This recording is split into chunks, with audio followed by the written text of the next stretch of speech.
குந்தவை இப்போ வீட்டுக்குள்ளேயே குந்த வைத்தால் நல்லது என நடிகர் பார்த்திபன் த்ரிஷா குறித்து பேசியது இணையத்தில் பேசுபொருளாகி இருக்கும் நிலையில் த்ரிஷா பார்த்திபனின் பேச்சு முட்டாள்தனமான அறிவில்லாத பேச்சு என்று கடுமையாக விமர்சித்துள்ளார்.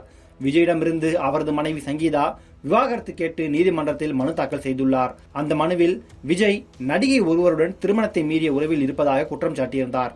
இது இணையத்தில் பற்றி எரிந்து கொண்டிருந்த நேரத்தில் கல்பாத்தி அகோரம் தயாரிப்பாளர் கல்பாத்தி சுரேஷ் மகன் திருமண விழாவில் கலந்து கொண்டார் நடிகர் விஜய்.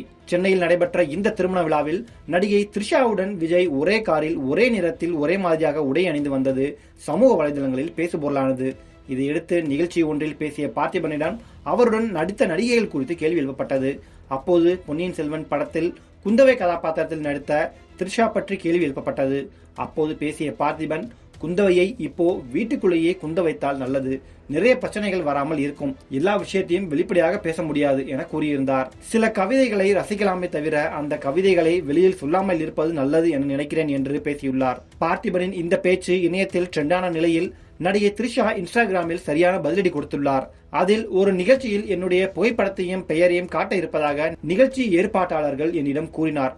உதவியாளர் மூலம் வந்த கோரிக்கையின் அடிப்படையில் கடைசி நேரத்தில் என் பெயரும் புகைப்படமும் அந்த நிகழ்ச்சியில் சேர்க்கப்பட்டது. மைக்கில் ஒரு கருத்தை கூறுவதால் அது புத்திசாலித்தனமாகவோ நகைச்சியாகவோ மாறிவிடாது. அது முட்டாள்தனமாக பேசப்படுவதை இன்னும் அதிகமாக கேட்க செய்வதற்கே பயன்படும். அறிவில்லாமல் மரியாதை இல்லாத வார்த்தைகளை பேசுவது அந்த வார்த்தைகள் யாரை நோக்கி சொல்கிறார்களோ அவர்களை பற்றி அல்ல, அதை பேசும் நபரும் குணத்தை பற்றியே காட்டுகிறது என பார்த்திபனை கடுமையாக விமர்சித்தார் த்ரிஷா. பார்த்திபனை கண்டித்து த்ரிஷா போட்டிருந்த அந்த ஒரு போஸ்ட் சமூக வலைதளங்களில் மிகப்பெரிய வைரலானது. அதன் பிறகு ஒரு ஆடியோ மூலம் வருத்தம் தெரிவித்தார் பார்த்திபன்.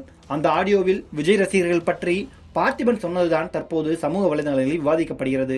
விருது விழாவில் கேட்கப்பட்ட 20 கேள்விகளுக்கு யோசிக்காமல் டக்கு டக்கென்று பதில் சொன்னபோது த்ரிஷாவின் புகைப்படத்தை காட்டினார்கள். அப்பொழுது குந்தவை குந்தவை என்று குரல் எழுப்ப வார்த்தை ஜாஸ்திற்காக மட்டுமே பிரச்சனை வராமல் இருக்க குந்தவை வீட்டிலேயே குந்த வைக்கவும் என்று தெரிவித்ததும் அரங்கமே கை தட்டியது. அதில் பெரும்பாலானவர்கள் விஜய் ரசிகர்கள் என்றார் பார்த்திபன். த்ரிஷாவை பற்றி தான் பேசியதை வெளியிட வேண்டாம் என்று நிகழ்ச்சி ஏற்பாட்டாளர்களிடம் கேட்டிருக்கிறார் பார்த்திபன். ஆனால் நிகழ்ச்சியை பார்த்துக் கொண்டிருந்தவர்கள் யாரோ ஒருவர் எடுத்த வீடியோ தான் தற்போது வெளியாகி சிலருக்கு வருத்தம் அளித்திருக்கிறது என பார்த்திபன் தெரிவித்துள்ளார்.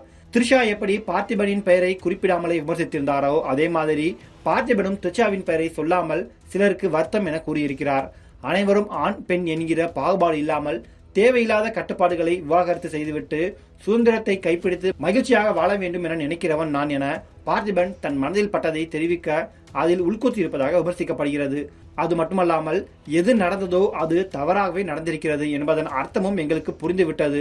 சொல்ல வேண்டியதை சூப்பராக சொல்லிவிட்டீர்கள் பார்த்திபன் சார், உங்களிடம் யாரும் விளையாட்டு காட்ட முடியாது என்கிறார்கள் சினிமா ரசிகர்கள். சங்கீதா தொடர்ந்திருக்கும் விவாகரத்து வழக்கு குறித்து சமூக வலைதளங்களில் 24 மணி நேரம் விவாதமாக ஓடிக்கொண்டிருக்கிறது. இந்த நேரத்தில் தான் விஜயும் த்ரிஷாவும் ஒரே வாகனத்தில் திருமண விழாவுக்கு சென்று ஜோடியாக புகைப்படங்களுக்கு போஸ்ட் கொடுக்கவே அது சர்ச்சையானது. அதிலும் குறிப்பாக விஜயும் த்ரிஷாவும் ஒரே நேரத்தில் அணிந்த உடையாலும் சர்ச்சை ஏற்பட்டது. இந்த நேரத்தில் தான் அந்த கல்யாண வீட்டிற்கு த்ரிஷா உடுத்தியிருந்த உடையில் எடுத்த புகைப்படத்தை பார்த்திபனிடம் காட்டி கருத்து கேட்கவே வீட்டில் குந்த வைக்கிறது நல்லது என அவர் சொல்ல, ஒரு பெண்ணை இப்படியா தரக்குறைவாக பேசுவது என்று த்ரிஷா ரசிகர்கள் குமுறி விட்டார்கள்.